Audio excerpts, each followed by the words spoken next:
satisfaction, loyalty, and long-term success in today's competitive marketplace. What can businesses do to make sure customers like you and I are super happy? We don't just want to be happy, we want to be super happy. So how can we make consumers to be super happy, keep coming back for more? And are you a business owner? How do you keep your customers satisfied? Let's learn from you today.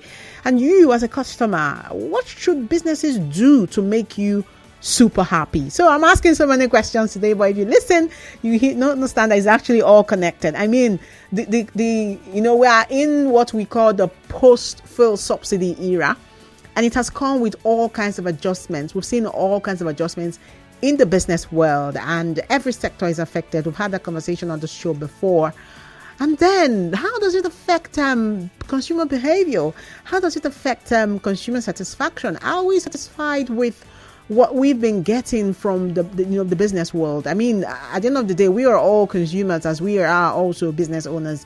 We consume, we are customers, we are clients, and we are also business owners. So it's all a conversation for both ends, okay? So let's get to make your customer experience better if it's not already. And if you have that real life experience, where a vendor showed you shege, maybe not premium, just shege, share with us today. Yeah, you are live on Facebook and YouTube at Nigeria Info PH. So drop your comments there and we'll read it live when the time comes. I'm actually also kind of trying something new today. Opened up my Twitter space. Yes, at Choma is in 14. You will see the one without an R. Choma is in 14. There's no R in the last letter of my surname on YouTube. So you can join there as well, depending on where you are and what you're doing at the moment. Yes, you can also be a part of the conversation, apart from at Nigeria Info PH on X.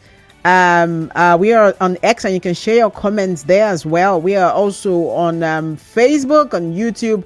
We're live. You can actually watch live on YouTube and watch live on Facebook at Nigeria Info PH. Okay, so I'll be respecting your thoughts. I'm going to read it live because we're having the people who it is their business to ensure customer satisfaction join the conversation in a little while. In a very little while, they're going to join the conversation to tell us exactly how it is that we're going to be dealing with all the shege that vendors have been showing us. How do we deal with all of these issues? And more importantly, business owners, you can also learn how it is that you can keep your customer satisfied, happy. But first, let's do Market Watch.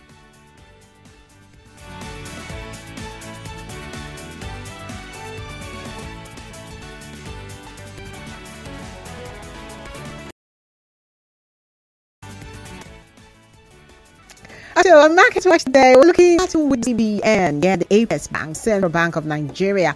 On Monday, they told commercial banks that they should not use forex revaluation gains, profit they realized, from 6% devaluation of the naira to pay dividends or other operational expenses. And I've been since I also got that news. I mean, those banks are asset savings and dollars, and as a result, when they devalued the naira and the value of the naira decreased, it meant there's more money. Just like you are earning dollars, more naira when you were paid, right? So I mean, CBN don't spend those gains because I'm hoping the naira will gain value, and also that should maybe help with all of that. But I think it's a point where you tell us how also.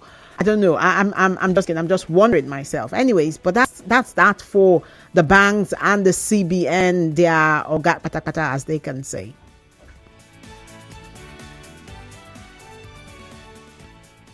Let's also look at the labor market. We have the Nigeria Labour Congress saying that the industrial action, which we know may start next week, any day next week, they said it will lead to an indefinite shutdown of commercial and economic activities across the country. You know that last week they had this 2-day warning strike. And even banks were affected. Banks did not open. If you were around at the time, you would notice that you couldn't go to the bank. The ATMs worked and it didn't really affect. But when they say indefinite shutdown, I don't know whether you understand that. That may mean that your ATMs may not work. And How exactly are we going to brace up for that one? Anyways, let's stay where this is happening. It's happening because the NLC believes the government can do better for us. When you talk about the fuel subsidy removal and what the government has done with it, they believe the government can do better for Nigerians. The heart is real. Almost all conversations on this show kind of bothered around what's come to be called the post-subsidy era. A lot happens then, and they believe we can do better, apart from the palliative sharing that's ongoing in states at the moment. And they noticed that one person or a family is getting a bag of rice, and they said that's not enough. It actually said of rice for a dozen citizens, 12 people sharing a bag of rice. I cannot confirm this at the moment, but that's actually what they are insinuating, that it's not enough, basically, comparing it to this supposed 100 million naira palliative that can accept members. We cannot also confirm that, but we know that's what's out there, and the LC is saying it's not okay that men should ride by Nigerian. So the business for this one next week is an interesting week, I believe. And let's say next week, as we wrap up this segment, the Acting Controller General of Nigeria Customs Service, Adewale Adeniyi, has also announced that the Nigerian importers, by importers and exporters, people come close. They said you can now, very soon actually, you can now clear your goods from the ports in Cotonou, Benin Republic. Is that good news or bad news, depending on who you're asking? The customs is doing this because they want to tackle smuggling. Of course, that border is always busy for perhaps the wrong reasons or the right reasons, but smuggling is a key issue when you think about the Cotonou, Benin, that border. And so when smuggling is a reason for importers to be able to for goods to be able to be bettered at the port in Cotonou, that's good. But then I cannot help but at this moment think about the 6 seaports in Nigeria and their current state. We have the Apapa and Tinkan in Lagos. We have the Ondaje and Port Harcourt ports in Rivers State. We have the Warri port. We have the Calabar port. That's about 6 ports. And when you think about their current state, are they really working optimally? Won't it more economic sense, to ensure that these ports work optimally so that this smuggling be properly checked? I'm asking. I'm just wondering. But then again, business owners, you should know that this move highlights a significant development in international trade between Nigeria and the Republic. It also means, there's an opportunity there that you can leverage. Trade dynamics and economic activities can actually improve with this one. Okay, let's do a quick bonus just before we go. Just to remind you that the conversation about the Arab Emirates lifting their travel ban on Nigerians, waiting for that confirmation. We need, because the story says that Etihad and they're going to be starting operations immediately. So we're keeping eyes on that one, and as soon as we can confirm, apart from what we've had the presidency tell us, we'll always share that with you. But we know that a lot of people anticipate this one because of all of the opportunities that it's going to come with. First time I shared it on LinkedIn, I had lots of Nigerians who do business in UAE reach out to me, and they've been saying that they cannot wait for this to happen. It's been 10 months since the visa ban, and businesses have been affected. Not just in Nigeria, I must say. One of the people that reached out to me is actually a real estate person in Ghana, but he is interested in Nigerians who are willing to do business in the UAE. So that really means that the visa ban for Nigerians affected not just us, but our neighboring countries as well. So I'll just leave you while we chew on that and hope that turns out and ends well. Okay, while we really hope that ends well, let's leave you also thinking how you can leverage the opportunity. If it turns out to be actually true, although we hear that the UAE is not in the habit of making such announcements. Okay, they don't make announcements. They said there was no announcement when the visa happened, and so now that I believe there probably will not be an announcement. So if you try to go buy a ticket to get you to Dubai, please let me know how that goes. And that's really it for Market Watch today. And we're definitely going to be doing this even more closely now. But first, we'll go on a quick break. And when we return, we'll look at the big topic we've had come your way today, where I'm asking, have vendors shown you shaggy? We're looking at navigating the consumer behavior and ensuring satisfaction. What is it that must happen for customers to be happy. The old saying that customers are always right. I'm not sure if businesses still do that. I'm not very sure. Like I'm chuckling because I remember my own experience. Nah, they don't talk about customer happiness anymore. Well, if I'm wrong, please tell me. I'm going to open the phone lines when we get from the break, and I'd like to hear your thoughts. Have vendors showing you shaggy? Have vendors? What's been your experience in dealing with vendors, both online and offline? Okay, when you go on social media and you see people selling stuff, do you buy? And your experience, how has it been? Has it been great for you, or you regret it? I'm also asking, how can vendors create extraordinary customer experience that drives satisfaction, loyalty, and long-term success in today's competitive marketplace?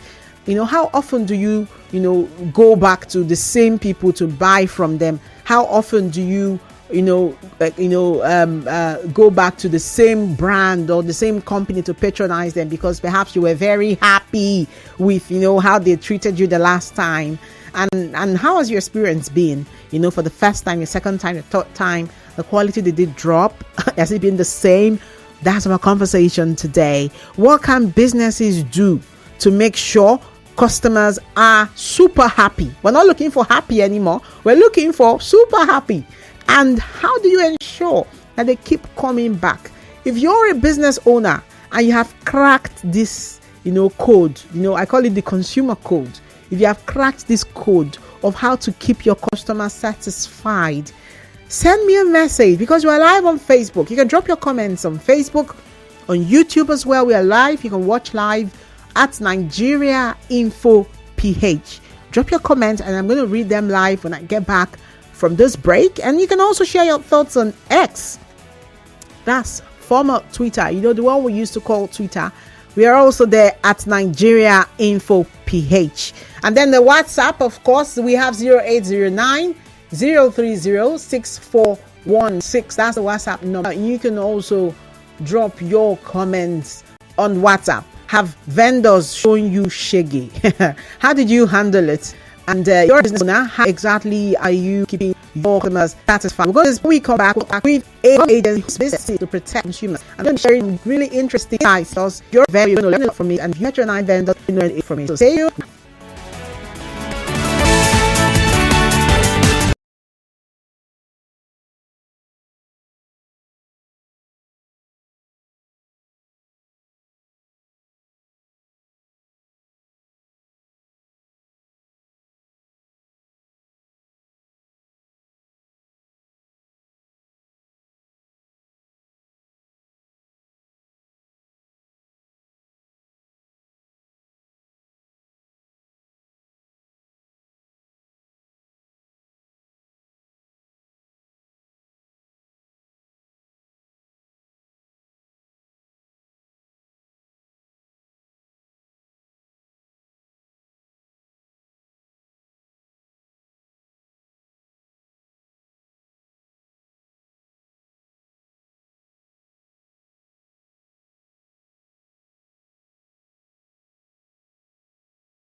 The question is, have vendors shown you shege? Share with us. How can vendors create extraordinary customer experience that drives satisfaction, loyalty, long-term success into the market? You can message on WhatsApp. You can also share your thoughts on X as former Twitter at Nigeria Info PH. We're also live on Facebook and YouTube at Nigeria Info PH. You can watch live as well. Today on the show, I have with me the head of public relations at the Federal Competition and Consumers Protection Commission, Ondaje Ijagwu. He's joining me all the way from the Federal Capital Territory. Thank you so much, Mr. Ijagwu, for joining me today. Good afternoon. Good afternoon. Thank you. Okay. It's Ondaje, not Ondaje. Okay. Ondaje. Ondaje. Yes. Thank you for that. Yes. Okay, Ondaje Ijagwu, thank you for joining us. So much to talk about when you think consumer satisfaction, consumer protection, business owners and their realities and trying to keep customers happy. Wow. How many companies do you get in a day? Well, we can't say for a fact how many we get in a day, just at the prompting like this. But as we are speaking, I'm sure complaints are dropping on our portal, because we have an online portal that where we receive complaints. So as we are speaking, complaints are dropping, and not just there. We also have our social media handles where consumers are making their complaints almost by the minute. So as we speak, if for instance you access our social media handles, you see complaints dropping even as we speak. So on the average, we get this in hundreds. Interesting. The phone is going to be open shortly, but then we're going to have you list right now to be able to ask Mr. Ijagwu questions. First, let's understand what actually your organization is about. Federal Competition and Consumers Protection Commission, FCCPC. You think of safeguarding consumer rights and promoting fair competition. How does the commission work to ensure consumers are protected in various industries and sectors? Okay, I think maybe first things first, because it's like the chicken and the egg. Businesses, then you set have consumption. And as we talking about business, we do essentially on part to ensure fairness in the marketplace, that is ensure that there's fair competition. That is what our mandate says, and that is exactly what we do. And how do we ensure fair competition? We ensure that things like barriers to entry and all of that are removed, so that if you want to get into a certain business environment, nobody creates an artificial barrier that puts you off from doing that. But though we see that happen in a few places, because if you go to the airport, for instance, Nigerian airport, if somebody come with his vehicle, he wants to maybe undertake a taxi business, some individuals, they are making sure that the person never gets involved. Those are the kind of things we work to remove. And also that you don't abuse, for instance, your dominance in a given sector. So if you're a dominant player, we ensure that you operate within the limits of, you don't stifle competition in any way. And we also check things like cartels. If, for instance, people would come together and make it such that they begin to decide what consumers would pay for a particular product or service, or even decide the kind of service that they would render and all of that. Just mentioned, the law is also against practicing. So we try as much as possible to live up to our mandate by ensuring these things don't happen. So that we do. That's on the part of business. So when we talk about ensuring fairness, it's not something that is an abstract. It is actually something that we ensure fairness by making sure that we provide actual solutions to issues that exist in the market, and then we also ensure that we do the best we can to ensure that businesses operate seamlessly. Then talking about the angle of the consumer, what we do in that respect is to ensure that, one, the products or services that you put out as a business are things that conform with standard, because for almost every product or service, there's a given standard or regulations that actually how you could operate. So we ensure that you work within the limits of regulations and standards. And we also ensure that if a consumer feels dissatisfied with your product, you will be able to at least remedy whatever the consumer is complaining about. So we provide actual support in terms of complaint resolution and so on. So these are some of the things we do. In a nutshell, we'll do much more. But for the purpose of intro, I think those are the things we do. Now, we're going to open the phone lines, and it's okay for you to ask Mr. Ijagwu questions regarding the experiences you've been having, the customer experiences you've been having, how it's been for you. Yes, you can get to asking questions. You can call 0817-923-0002. You can also call 0817-923-0003. The WhatsApp number 0809-030-6416 0809-030-6416. And I was asking earlier, what's been your experience when it comes to doing business in Nigeria? As a client, as a customer, as a consumer, what has it been like? Do businesses care about your happiness? Do you feel that way? That's been the question. And I'll be going to my comments now. But first, let's take a call. We have Ida from Nkoro calling us. Hello, good afternoon. Good afternoon. Yes, welcome.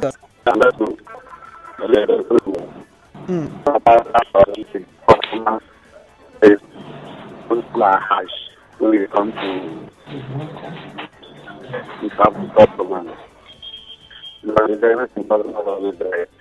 okay, Ida, can you call back? Your line is breaking. I don't know whether it's from my end, but it's breaking. I cannot hear you.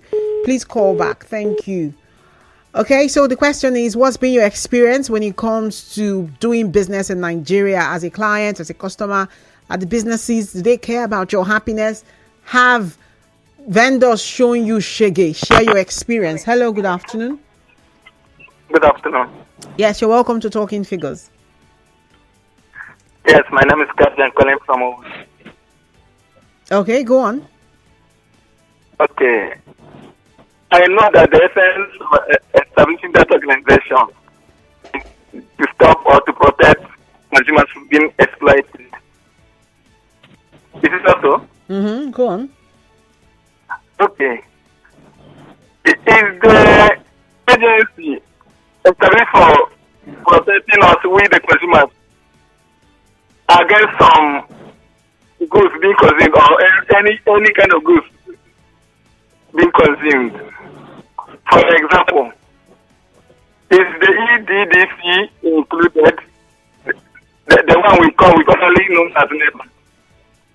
Because there, everybody knows that we are exploited. We don't have right to go to market and buy the prepared meter at will. They will dribble you, knowing well that it is to their advantage for estimation of bills or the postpaid bills. All of those ones are to their advantage. When it comes to prepared meters, they will not like you to have it. What do we do then? Thank you. Okay. Mr. Ijagwu, did you hear that question?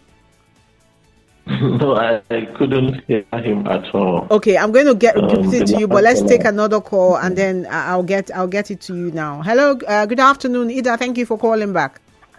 Thank you very much. I say talk about how to interact with customers. Yes, I really love that topic. Because most people do not know how to interact with customers. They interact with their customers, who make them come back and buy something to you. Then people will not talk about it, and you think they use interact with customers. You always bring yourself down to your customers. So that most times when they want to go to another place, even though you are not, don't have that thing, they will go and bring you to this and wait for you. So you learn how to the customers. It's always right. Okay, thank you, for calling, sharing your thoughts there. Let's have another one. Daniel from Ondaje. Hello, Daniel. Yes. Hello. Good afternoon. Good afternoon. Welcome to Talking Figures. I'm so happy with this topic because I've been expecting this topic to come up. Okay. Now, my contribution is this. The production unit of our products, the people that produce our consuming materials. Thank you very much. In Nigeria, many people go for foreign goods because of the way Nigerians handle their production. For example, look at Magicube or Royco or Norcube. Before, you can use only 2 Norcubes. Okay, I would prefer you just call the name seasoning. Don't call the brand name. Just call the name of the item. The general name is called seasoning. Okay, then if I do not call, how will those people, this is my question, how will those people know that their product has less quality for them to improve? Misha, we call on air, just talk about your experience without calling out the brand. Thank you. Okay, I'm very sorry, but I've just made my example. Because the Nigerian products are very poor. That is why we go for foreign products. Because they produce things anyhow. You say oil subsidy. Before now, subsidy was not in this situation. And the products, every day, things go down. The quality of our products goes down. Okay. How do we let the people who produce this material to know that the quality of their products are not worth it to the consumers? How do we let them know? That's what the FCCPC is here for. But I'm going to let him answer you. Thank you for calling, Daniel. I also have Didi from PH, and then after Didi, we'll let Mr. Ijagwu answer the 2 questions, or is it 1 now? Hello, Didi. Thank you for calling. Didi calling from Port Harcourt. Yeah, consumer thing as it affects Nigeria. There is something that I see on almost every invoice. Goods sold are not returnable or refundable, something like that. Then when what you make them to return the goods based on maybe for certain reason, they will make sure our people will make sure they don't refund you, then you now use it to buy other things. And that's my culture. When you say somebody will go down with you, okay, I'll take a buy another thing. And I think it's wrong. Okay. It's wrong. So this is my part. That is the thing. Then again, the FCCPC and whatever, they don't respond on time when you complain. I had an issue with Immigration Service 2021. We put it in their portal or let them know them. They only replied. Okay, Didi, I'm so sorry, but you may have to call us back. The line is breaking. We cannot exactly. We're going to get our guest. Hello, Mr. Ijagwu. You can hear me, right? Yeah, I can hear you. Okay, so we got a couple of calls, and the first question had to do with the NDDC. He wants to know if like the NDDC falls on what your commission handles, and how dissatisfied stakeholders of the Niger Delta can, push for, consumer rights as it were. Okay, no, we don't have that mandate over the NDDC. Reason is that what we deal with is where there is commerce, where there is buying and selling. Okay. If, for instance, a product is being sold and there's an offtake and then there's a problem, will come in, or maybe even a service that is on sale. So we don't. This other one you're talking about has to do more with government policies and the consideration of governance and all of that. So I think maybe I would hazard a guess as to where such matters could be taken to. I don't know whether it readily can be taken to.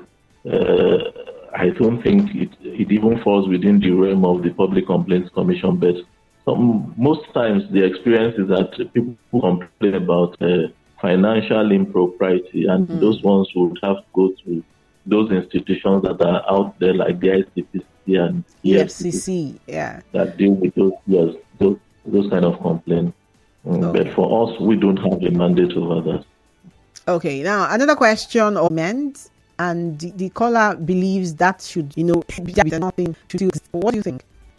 Yes, that is actually even against the law, because the law requires that the consumer is entitled to redress, and refund of money is part of the redress mechanism. So to say that you oust the ability of the consumer to get his refund, I think would be going against the law. Simply put, that is against the Federal Competition and Consumer Protection Act. That is the enabling law of the FCCPC. Now, what so should the consumer can always get his refund? Now, I'm curious, what should a customer do in a situation where the business is refusing to do this refund? Such a customer would have to complain.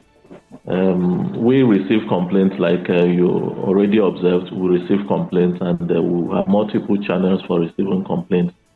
But the best that any consumer can go for now is the platform, that's the portal that we have online, where if you go through our website, for instance, that's www.fccpc.gov.ng. You and then you go on many where have consumers. If you click on that problem, you would see where you make complaints. So you could just there make your complaint. And then when you get that complaint, the case workers will answer complaints and then they'll be handled. So that's the best now we have. This costs money. How long does it usually take to handle a complaint? It's not a dime. All that you need to spend is maybe your time to make that complaint, but it doesn't cost you any money. We don't charge for complaint resolution. And talking about the duration, for us, we would like to even get complaints resolved as they drop, but because some of these things are outside our purview, we are not the ones who render the service or sell the products. So when you complain, we must have to contact whoever sold that product or service to you. So that could take a little time, but we aspire to resolve complaints speedily, because that's the aspiration of those who actually crafted this law. They expect that complaints will be handled speedily. So our idea of speedily is that we won't want to leave any cracks in the wall. We'll do the best we can to resolve as fast as possible. Now, what's the range between 30 seconds and 1 week or 2 months? Like, give us a range. An average complaint is resolved within what range? What time range? Yes, talking about 30 seconds will not even apply. Reason is that the person you're complaining about, like I said, must be contacted. Yes, talking about range, our aspiration is to do this within 70 hours. That is our aspiration. But some of these things could take more than that, because there are also other statutes that will have to defer to. For instance, if and maybe even operational modules in certain areas. I give you the example of the civil aviation industry. They also have the way they operate. They have their norms and conventions. They also have sector regulators that have provided some regulations to guide their operations. So we factor in all of this. If you also take, for instance, electricity, we know that the NEC regulations provide for 15 working days for complaints to be resolved. And if you haven't resolved them, you need to write necessarily to the consumer to give reasons why you have not been able to do so. So if you look at it, different industries, different operational models and all of that. So we respect those kind of things. But our aspiration is to do these things within 72 hours. Interesting. How about online vendors? I mean, we know that a lot of businesses are now purely online. I mean, digital economy, the e-commerce, so to speak. Does that apply to them as well? Yes, for online vendors, it applies to everybody because so long as you render, you sell products into Nigeria, or maybe you render services that are actually subscribed to in Nigeria, our law and regulations apply to you. And I think to some extent, sometimes it's even easier to deal with some of these ones because there are people who crawl on the net. So if you have, some of them are already plugged in. I know that a major player in that industry is plugged into our portal already. So we can almost have a handshake. That is, as soon as the complaints drop, even before we see the complaints, the particular company may even have seen it. because their workers are also on the platform. If they go there, they will see that complaints have been made against them, and they try to resolve. So it applies to everybody. Okay, now let's expand this conversation a little bit. If you've used FCCPC channel to get your money back or get your complaints resolved in any way, you can call me up 0817-923-0007. You can also call 0817-923-0009. When you try to send your complaint to FCCPC, how did it turn out? Were you satisfied with how the FCCPC handled the situation? Was it resolved? I would like to hear your thoughts. Okay, you can call me, and I have one here, a message here. Before I come to Michael Alakahia, or let me take the call and then I read the message. I think that's better since Michael is already waiting. Hello, Michael. Good afternoon. Hello, good afternoon. Yes, welcome to Talking Figures. Thank you. Please, I have a question. Yeah, shoot. Do the FCCP people, do they cover this e-hailing industry? Okay. Mr. Ijagwu, can you hear the question? I can't hear the caller. Okay, this caller is asking if you cover e-hailing, e-hailing companies. Do you? They should be included. Sure, we do. The answer is yes, Michael.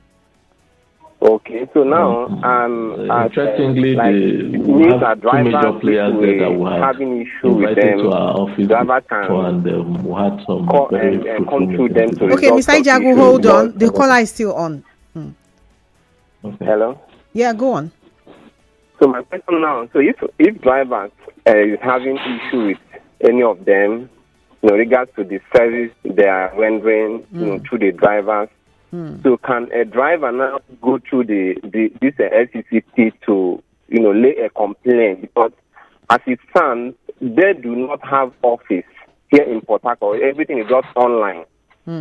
So when there's an issue, there's nobody to talk to. You only talk to them online, whatever. At times they don't answer you. They do whatever they want. Okay, Michael. Because I'm very familiar of this with the situation you're talking about. Because of time as well, let's allow FCCPC PRO to talk about this and explain exactly what the line of action is. Okay. Thank you. Yes, thank you. Let's also hear from Kachi, and then we come to Mr. Ijagwu. Hello, Kachi, calling from Owerri. You're welcome. This is the second time I've called. He didn't properly relate my message. Maybe he didn't understand me. Oh, really? Forgive me. Please go on. I said EEGC, an agency for generating power. Power. Okay. Popularly known in Nigeria as NEPA. Okay. That's Enugu Electricity Distribution Company. Exactly. Okay. For example, they will not like you to have prepared the meters. They would rather like to be billing you an estimation. Or you using postpaid meters. Even when you didn't consume anything, your bill keep reading. So how do we think about it? That was my position then. Okay. Thank you. Let's hear him now. 2 questions, Mr. Ijagwu. The first one was about the issue of e-hailing drivers and their e-hailing companies. Okay, not the passengers now. How I am very familiar with that situation. They actually were on strike at some point. Do you resolve such issues? We don't resolve issues that border on strike. That's a labor matter. Labor matters are handled by labor agencies that have to deal with that. So it depends on what. So it's an industrial action. It's an industrial activity. It's not consumer. It's not buying and selling. Yeah. It's not buying and selling. Okay. Now, how about the EEDC? So, but one thing I can say about that too is that we had some prompting sometime to, and then were led to the fact that I think there were anti-competitive issues around their operations sometime that is bordering on the ones within Abuja that we could tell. If it borders on those kind of situations, maybe they are protesting a market practice that is antithetical to their and inimical to their interest, we could look at it. You understand? Yes. But if it's not a market situation, because not in this case, you won't be talking strictly about consumers. You also be talking about business operators. And like I said, if there's anything that hampers competition or is inimical to their operations, we can come in. Okay. So it depends on what they are protesting about. Okay. Now let's move on to the next caller's question, which had to do with the Ijagwu Electricity Distribution Company and estimated billings. Do you deal with such issues? Very sure. We deal. Those are some of the things we handle on a daily basis. And like I said, even as we speak about estimated billing, I'm sure we'll be dropping into our portal. So definitely is an issue we'll handle. And there are rules and regulations guiding those things. So we encourage consumers to actually make those things. Can you hear me? Loud and clear. Go on. Okay, good. We encourage consumers to actually complain when those things happen. Okay, now as we wrap up, let me just go through the messages I've got online and on WhatsApp as well. Let's start with WhatsApp. It says, C. This is from Arcelia. He says, hi, Choma. C. Most of these big wigs, multinational and indigenous service providers have zero regard for FCCPC for reasons best known to them. Do you know I was shortchanged by a satellite TV, like a cable company, he said 2 months ago. I tried all I could to get my money back. It's actually a very popular cable company. I'm just not calling the name because we're on air, right? They categorically told me they operate a no refund policy. Even with my threat of reporting to the FCCPC, they did not move a finger.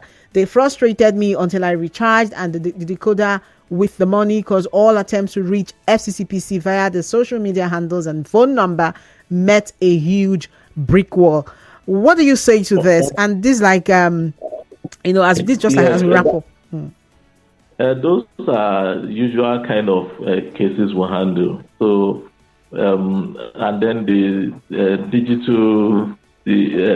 satellite TV operator, I'm sure, might even be one we have taken up on some matters too. So the person can complain to us. Whatever the issues are, we will resolve. Okay. I like that you kept it really short and simple. I have another one here. He's also similar. I think you've actually answered. Okay, the person was just trying to let me know that it's not NDDC, that it was EEDC. Okay, now let me see if I can go on Facebook. I was pricing a pair of shoes yesterday at Choba Market, and the seller was very rude to me. Firstly, sellers should be polite when dealing with customers. Secondly, the quality of the commodity also matters. That's from Osai Lucky on Facebook. Also on Facebook, Igwe Stanley Y Prince is saying that he's sending this message from a Bonny State. I patronize vendors for my clothing and glasses. The vendor is really trying. He didn't drop in the quality, but he increased the price. I'm not able to take other messages on. I'm not even able to check other messages on other platforms right now because it's me wrapping up now. As we wrap up, what are your final thoughts? You know the realities and the challenges in trying to deal with the complaints of consumers in Nigeria every single day, Mr. Ijagwu. What's your final thoughts today? One, what I would say is that consumers most times grumble. They don't make complaints. Because there's a difference between grumbling and making complaint. If you sit in your house, maybe in your living room, and then you say certain things about a given service or product, and you scream at the top of your voice, it doesn't change anything. But if you just take a step, maybe get to the portal, definitely you have a solution. The FCCPC, a government agency that ensures consumers protection, and I hope that continues. And that's it today on Talking Figures on 92.3 Nigeria Info FM. Thank you so much, Mr. Ijagwu, by the way, for making time to join us all the way from the Federal Capital Territory. Thank you. And we're going to definitely have this conversation again. Yes. Okay, so yeah, that's it today on Talking Figures. My name is Chioma Ezewa4. I won't be doing this again next week, Wednesday, 2 p.m. is the time. The news is up next, Rivers Today, and afterwards, Hard Facts. Canada will be here to take you on that ride. Do stay tuned.